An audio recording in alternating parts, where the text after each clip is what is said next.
Recientemente vi la impactante serie Monstruo, la historia de Jeffrey Dahmer, una serie de Netflix creada por Ryan Murphy e Ian Brennan, ambos directores, productores y guionistas de cine y televisión.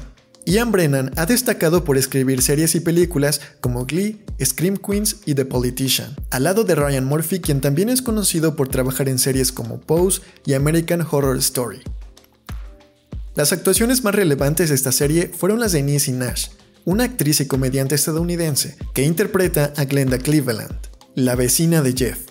Andrew Shaver es Lionel, el padre de Jeff, y por supuesto hay que mencionar la gran actuación de Evan Peters, un actor muy conocido por participar en todas las temporadas de American Horror Story y en la serie de WandaVision como Quicksilver, al igual que en entregas pasadas de X-Men, sin olvidar su aparición en Pose, American Animals o en Kick-Ass. En esta nueva serie, Evan Peters vuelve a repetir su papel como psicópata, pues esta vez será él quien encarne al asesino Jeffrey Dahmer. Antes de continuar, es importante mencionar otras actuaciones muy buenas, como la madre y la madrastra de Jeff, así como todas las actrices que interpretaron a las madres de las víctimas, unas actuaciones realmente impresionantes y llenas de dolor y sufrimiento. La historia que nos cuentan en esta serie está inspirada en un caso real y muy aterrador que marcó a Estados Unidos. Jeffrey Dahmer fue un hombre que acabó con la vida de más de 17 hombres jóvenes en la época de los 80s.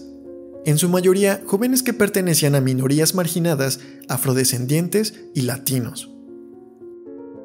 Anteriormente ya se había hecho una película dirigida por Mark Meyers en el 2017, pero no obtuvo buenas críticas, y recientemente Netflix también estrenó 3 episodios documentales de su serie Hablando con Asesinos, las cintas de Jeffrey Dahmer, en donde también se ha hablado de otros criminales como Ted Bundy y John Wayne Gacy, unos documentales que contienen audios y entrevistas inéditas. Sin embargo, la serie producida por Ryan Murphy nos adentra de una forma muy profunda al mundo de este criminal, dándole un foco importante a las víctimas que no solo perdieron la vida, sino que también marcaron para siempre a sus respectivas familias, al país y al mundo entero. Desde el primer capítulo somos testigos de la brutalidad de este personaje al intentar quitarle la vida a una de sus víctimas. Nos adentran a una época donde a la policía no le solía interesar lo que pasara en las comunidades minoritarias, hasta que realmente la actividad de este monstruo llegó muy lejos. Fue así como descubren a Jeff y lo encarcelan desde el primer episodio. Será a partir de aquí donde comenzará la historia llena de saltos entre el pasado y el presente, intentando armar el rompecabezas de aquello que le originó el deseo de cometer sus horribles actos. Algo que me pareció muy interesante es que desde el primer capítulo vemos al personaje principal con luces verdes, mostrando su departamento desordenado y sucio, y donde incluso las primeras imágenes son de su pecera con sus peces muertos, lo que podría ser una representación de su estado mental y emocional, donde ya nos explican desde el comienzo la podredumbre de su interior. El segundo capítulo se titula Por favor no te vayas, en donde conocemos un poco de su infancia, la escasa atención que le daban sus padres y las peleas constantes que debía soportar, su iniciación a la taxidermia, y también somos testigos de cómo debe lidiar con su atracción a los hombres y de cómo debe resolver sus problemas emocionales solo y en silencio. Una de las escenas que me dejó impactado fue esa secuencia durante su juventud, en donde vemos al personaje principal robar un maniquí de una manera tan detallada. Y es que si nos detenemos a analizar esa secuencia, el maniquí es una representación de cómo Jeff veía a los hombres, como un simple objeto, un objeto material alejado de sueños, de sentimientos o incluso de una familia. Podemos ver cómo Jeff desea a las personas de una forma altamente controladora y egoísta, que lo llevará a cometer lo peor. También quiero mencionar que hasta este punto la serie está llena de colores muy cálidos, tonos muy apagados que representan a la perfección la época en la que está ambientada, con esas escenas de discotecas de los 80s. Y es que no pude no comparar esas escenas con el documental Paris is Burning, un documental que narra cómo vivía la cultura queer en esa época, una etapa clandestina que sufría por el estigma y la poca aceptación, con un estilo muy similar a esta serie. Y no lo veo muy descabellado, porque recordemos que Ryan Murphy es productor de esta serie y también de la serie Pose, una serie queer que está inspirada justamente del documental Paris is Burning, enalteciendo la cultura queer del ballroom en los 80s. Sin duda, es una muestra de las referencias tomadas a otras obras que se usan en la industria. El tercer capítulo nos lleva a conocer más a fondo la relación que tenían sus padres durante su infancia. Una época que lo marcaría debido a las peleas, la poca atención y el hecho de haberse quedado completamente solo en su adolescencia. La etapa donde comenzó a dudar sobre su sexualidad y en el momento donde más se sentía perdido sobre su futuro. Incluso es toda esta represión la que lo llevan a planear su primer asesinato. Hay una escena que se me quedó muy marcada, y es la parte final donde tira las cenizas en un barranco. Una escena tan fuerte y llena de suspenso al ser detenido por unos policías, pero que no logran descubrirlo. Esa escena donde el personaje comienza a dimensionar lo que acaba de hacer, de aceptar el placer que le producía y de estar consciente que no se iba a detener, por lo fácil que todo le estaba resultando. Durante el capítulo 4, la serie nos vuelve a mostrar los intentos fallidos de cómo Jeff quería hablar con alguien sobre lo que le estaba sucediendo en la mente. Pero su padre, la única persona que parecía estar cerca de él, siempre lo ignoró. Este capítulo se llama La caja de un buen muchacho. Dicho capítulo se centra en un punto muy importante, que es la necesidad que tenía Jeff de tener recuerdos, de conservar lo que más apreciaba. Sumando que en ese tiempo su obsesión por los hombres fue creciendo, ya podemos imaginarnos en qué fue lo que decidió guardar en su caja de recuerdos. Mientras que en el quinto episodio descubrimos que Jeff anhela ser amado, pero más bien de ser amado a su manera y por el tiempo que él lo necesitara, de una forma controladora que al mismo tiempo él quería conservar y manipular a su antojo. También nos recuerda la serie que lo que estamos viendo no es de una persona dañada, porque desde sus mismas palabras menciona que jamás escuchó voces y que no estaba loco. Simplemente, todo se volvía más fácil. El sexto capítulo se titula Silenciado, un episodio que me pareció muy interesante, porque le dan mucha importancia a la historia de Tony, una víctima de Jeff que era sordomudo. Durante este episodio hay muchos momentos en silencio y sin sonido, porque intenta ponernos desde la perspectiva de Tony y de cómo su relación con Jeff fue creciendo hasta el momento en que juegan el juego de mesa que Jeff inventó en su infancia.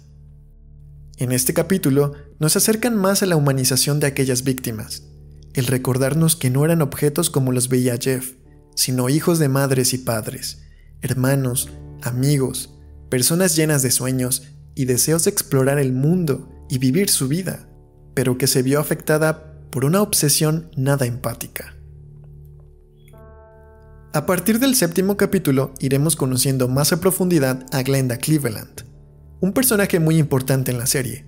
Ella representa el miedo, el coraje y el deseo de justicia de una comunidad afectada por los beneficios personales de las personas que estaban en el poder.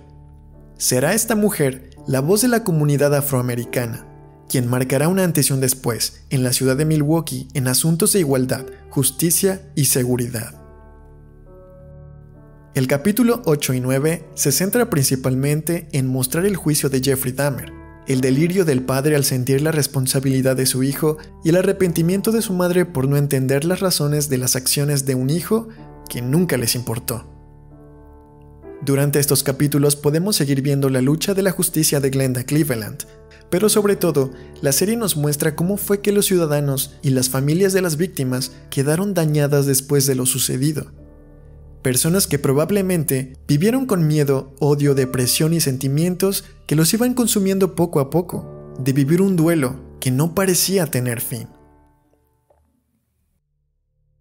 Para terminar con el resumen de los capítulos, el episodio 10 nos muestra la muerte y desenlace de Jeffrey Dahmer, quien antes de morir tuvo un acercamiento profundo con la religión y con buscar el perdón de Dios.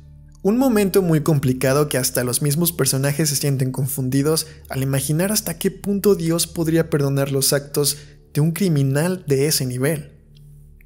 Mientras vemos el bautizo de Jeff, podemos escuchar en las noticias que estas situaciones siguen ocurriendo fuera de la cárcel, como el caso de John Wayne Gacy, otro criminal con los mismos delitos, y que aunque haya tenido un final peor, nos muestra que el mal al parecer siempre iba a estar suelto.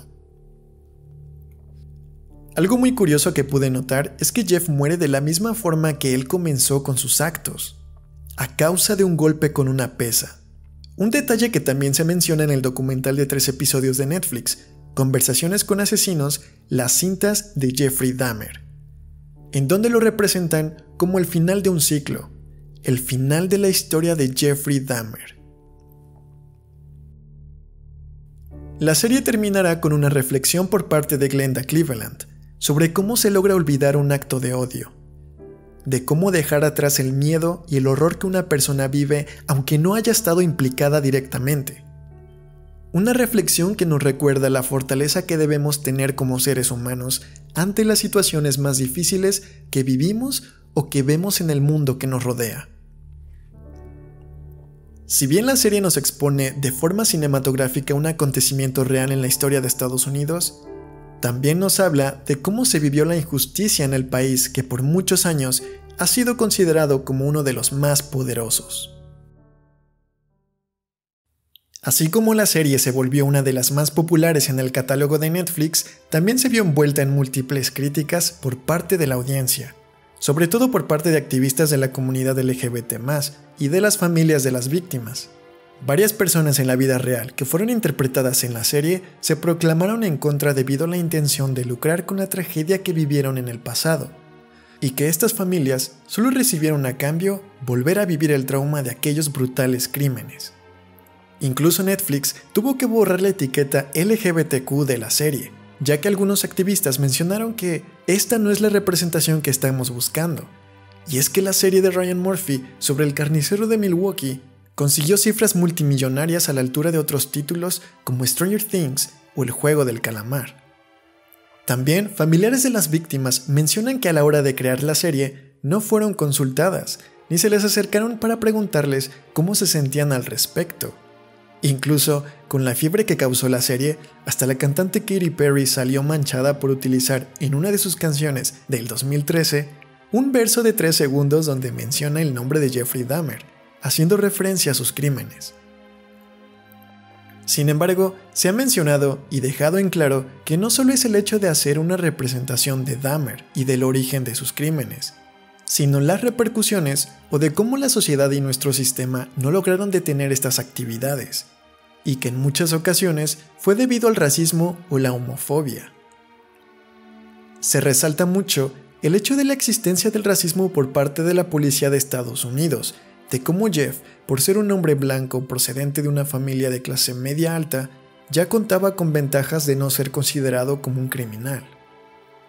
Y conociendo a Ryan Murphy, quien se dedica a crear ficciones con una intención social de representar a la comunidad queer, en esta serie se centra en mostrar y recordar una de las etapas más cuestionables de Estados Unidos, a través de un personaje que dejó una huella de sufrimiento e injusticia.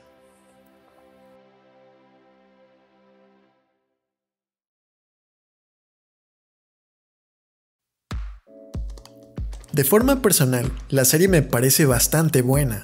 La forma en que construye una época, con una estética y una psicología tan bien planeada, convierten al actor Evan Peters en un gran intérprete. No por nada, incluso él menciona en sus entrevistas que este personaje es el que más le ha costado realizar. Sin duda, Dahmer nos lleva a vivir viajes temporales entre el pasado y el presente de este personaje para entender sus motivos, no para justificarlo ni para romantizar, sino para conocer el contexto de un hombre extremadamente solitario, que le arrebató la felicidad a personas inocentes y que nos ayuda a entender cómo la sociedad muchas veces es injusta para muchos. Espero que te haya gustado este análisis. No olvides dejarme un like y suscribirte a este canal. Y ya sabes, nos vemos en el siguiente video.